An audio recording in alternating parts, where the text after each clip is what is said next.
इंजिनिअरिंगची 3 वर्ष वाया गेली. भावा टेन्शन घेऊ नको.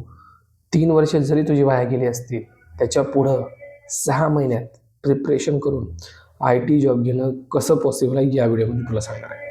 रोडमॅप सांगणार आहे. मग तू काही डिसाईड कर, पायथन कर, जावा कर, कुठलीही प्रोग्राम डिसाईड कर, कुठलंही करिअर डिसाईड कर. पण इंजिनिअरिंगच्या 3 वर्षाच्या टाइमपास नंतर म्हणू आपण, किंवा सर कळलंच नाही, जागच आली नाही, झोपलो होतो, व्हॉट एव्हर, वाईट संगत लागली, कोणाचं मार्गदर्शन भेटलं नाही, काही असू शकतं, टेन्शन घेऊ नको. आता इथून पुढचे 6 महिने तुझ्या हातात आहे, तुझं आयुष्य बदलण्यासाठी. ओके, काय करायचं, कसं करायचं, सगळं या व्हिडिओमध्ये मी सांगणार आहे. ओके, जय शिवराय. मी तुझा मित्र भाऊ आदिनाथ हेल्प करतो स्टुडंट्सला जावा, पायथन, C++ आणि IT मध्ये एंट्री, ITत कशी घ्यायची. ऐक मग, 3 वर्ष वाया गेली, 4 वर्ष असतील तुझी, 4 वर्ष वाया गेली, ठीक आहे ना. आता जे झालं त्याचं दररोज ते नामोच्चारण करण्यापेक्षा देवाचं नाव घेतलेलं बरं आहे ना. देवाचं म्हणजेच आता पुढं काय करायचं ते डोक्यामध्ये फिरलं पाहिजे. आता मी काय करू शकतो, त्यासाठी तू या व्हिडिओवर क्लिक केलंय, लय भारी केलंय. ऐका, वाया गेले ते वाया गेले, ठीक आहे ना. आता इथून पुढे जागा हो, एक माइंडसेट बनव की भाऊ 6 महिन्यात मला जॉब पाहिजे म्हणजे पाहिजे. हा माइंडसेट आता डोक्यात पाहिजे बरं का. 6 महिन्यात, असं नाही की 1 वर्ष 2 वर्ष, चल यार 25 तर आहे, आणखी 26 27 बघू की जॉबचं नाही, किंवा 23 असतील म्हणजे 24 25 2 वर्ष आहेत, नाही. 6च महिन्याचा कालावधी आहे, 6च महिन्याचा. 6 महिन्यामध्ये काय काय कसं कसं करायचं. सगळ्यात अगोदर प्रोग्रामिंग लँग्वेज चूज कर. C++ पासून सुरुवात करायचीच, कुठलीही कर, मग पुढे पायथन, जावा, काही कर. सुरुवात तुझी C आणि C++ पासून झालीच पाहिजे.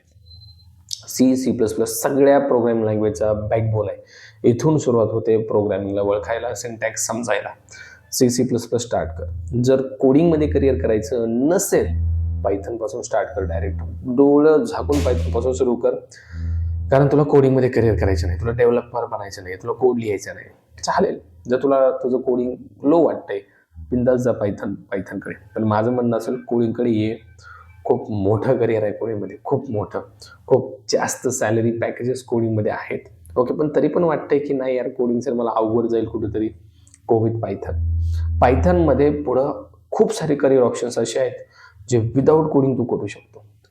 गरजच नाही कोडिंगची, ते मी पुढे सांगतो तुला. ऐक, आता सध्या कोडिंगसाठी आपण बघू. कोडिंग सुरू केलं तू C++ पासून, ओके डन. आता पुढे जावा की पायथन, तुझ्याकडे 2 ऑप्शन आहेत. ओके, आजकालच्या सिच्युएशनमध्ये सगळ्यात जास्त जॉब्स जावाला आहेत. ओके, पण डिमांडमध्ये पायथन आहे. डिमांड म्हणजेच काय, इन फ्युचर पायथनचे जॉब्स वाढणार आहेत, नक्कीच वाढणार आहेत. त्यामुळे तू जावा चूज केलं काय आणि पायथन चूज केलं काय, बेहीचं कारणच नाही सर जावा चूज केलं तर जॉब लागेल का, पायथन चूज केलं तर जॉब लागेल. It's depend on you.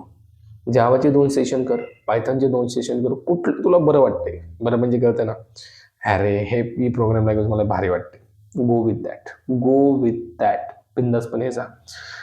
म्हटलं जातं पायथन सोपं आहे जावापेक्षा, खरंच आहे. पायथन सोपी आहे, पण जावा मित्रांनो खूप स्टेबल आहे. जावा सिक्युरिटीमध्ये खूप स्टेबल आहे, खूप साऱ्या ठिकाणी यूज केली जाते. त्यामुळे जावा पायथनमध्ये तुम्हाला चूज करायचं काय ते तुम्ही डिसाईड करायचं की मला सोपी कुठली वाटते, आणि मला आपण म्हणतो ना की यार नाही, हा कोड करताना मला इंटरेस्ट वाढतोय, मला असं वाटतं की लॉजिक आणखीन लावावं, go with that. Okay, choose करायचं कळलं, कुठलीही चूज कर, तू जावा कर, पायथन कर. आता त्याच्यामध्ये मात्र इन डेप्थ शिकायचं, इन डेप्थ. ओके, असं नाही कोर जावा झालंय सर आता इंटरव्ह्यूला अप्लाय करू, काहीच होणार नाही. कोर पायथन झालं इंटरव्ह्यूला अप्लाय करू, काहीच होणार नाही. कोर जावा, ॲडव्हान्स जावा, देन त्याच्यानंतर त्याचे फ्रेमवर्क्स खूप महत्त्वाचे.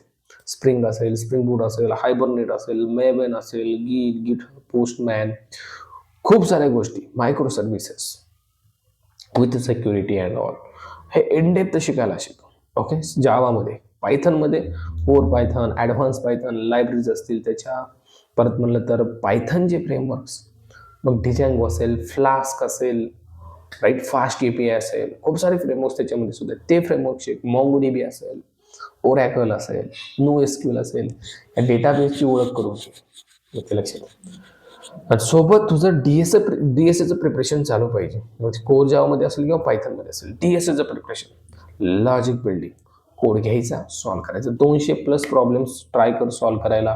खूप सारे वेबसाईट आहेत, गिक्स फॉर गिक्स आहे, जावा टी पॉइंट्स आहे, सगळ्यात बेस्ट गिक्स फॉर गिक्स. टाक जावा, प्रॅक्टिकल, लॉजिकल प्रोग्राम, जेवढे काय येत आहेत ट्राय कर सॉल्व्ह करायला. इंटरव्ह्यूमध्ये त्यातलेच येणार, दुसरं येतच नाही किंवा त्या रिलेटेड येणार. येतं लक्षात. म्हणून हे प्रिपरेशन तुझं स्ट्रॉंग झालं पाहिजे. सोबत कम्युनिकेशनवर लक्ष दिलं पाहिजे. कॉन्फिडन्स त्याने सुधारतो. नॉलेज घेतलं की कॉन्फिडन्स वाढतो. कॉन्फिडन्स वाढला की कम्युनिकेशन हळूहळू बोलायला माणूस शिकतोच. ठीक आहे. मग जावामध्ये ही जर्नी, पायथनमध्ये ही जर्नी, 6 महिन्याच्या कालावधीमध्ये हे सगळं रिपीट मारायचं रे, रिपीट. आणि मग म्हणायचं असेल जॉब नाही, अरे डेफिनेटली जॉब भेटणार तुझा. सोबतच रिझ्यूम बिल्डिंग खूप महत्वाची आहे. रिझ्यूम चांगला बनव. ओके. सोबतच लिंक्डइनचं अकाउंट चांगलं बनव. तुझी प्रोफाईल चांगली ठेव, डिस्क्रिप्शन चांगलं ठेव. परत म्हणलं तर डेली पोस्ट करत राहा. पोरं पोस्टच करत नाहीत राव. डेली पोस्ट करत राहा की यार आज मी हे केलं, आज मी हा प्रोजेक्ट केला, आज मी हा कोड बनवला. कनेक्शन्स डेली वाढव. 5, 10, 15 कनेक्शन वाढव. डेली वाढव कनेक्शन. कनेक्शनमुळे इन फ्युचर तुला जॉबसाठी हेल्प होऊ शकते. कारण कॉलेजमध्ये तर काय झालं, तुला ऑफ कॅम्पसच ट्राय करावं लागणार आहे, बरोबर आहे. त्यामुळे कनेक्शनमुळे तुला हेल्प होईल. यार कनेक्शनला तू डायरेक्ट पोस्ट कर, मला नॉलेज आहे सगळं, मी ऑपॉर्च्युनिटी मला पाहिजे, भेटेल यार भेटेल. 100मध्ये 1 जण तरी तुला म्हणेल की यार yes you can come for the interview. त्यामुळे कनेक्शन जेवढे वाढवशील तेवढं वाढव. माझा मित्र होता, त्याने 20,000 कनेक्शन बनवले होते. 20,000. कुठे गेले ते? त्याला मॅसेज येत होते, are you looking for the job, are you looking for the switch. तशी आपली प्रोफाईल स्ट्रॉंग झाली पाहिजे.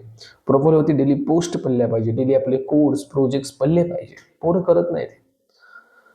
कारण लोक तुम्हाला बघतायत, सगळेजण तुम्हाला बघतायत, what you are doing, how you can perfect for that particular company.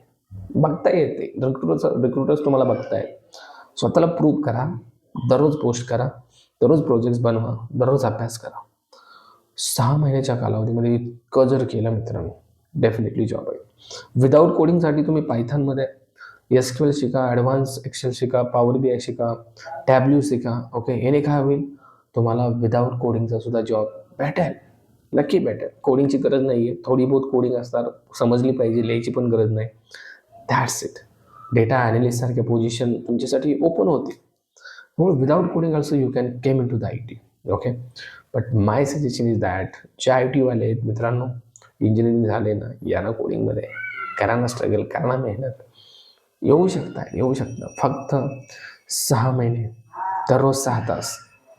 ठाण लिया भाई. ओके. पक्क करायचं भाई, 6 तास देणारच मी.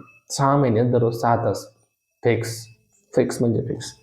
पण जर तुम्ही कन्सिस्टन्सी नाही ठेवली, हार्डवर्क नाही ठेवला, तर मग कुठंतरी आपण म्हणू शकतो की 6 महिन्याचे 1 वर्ष लागू शकतं. 6 महिने जर अचीव करायचं असेल तर भाऊ 6 महिने 6 तास कन्सिस्टंट राहा. आणि then या व्हिडिओच्या खाली येऊन कमेंट कर, sir done, I got my first job, I watching this video and totally I am change. Okay. शक्य आहे, अशक्य शक्य करतील स्वामी.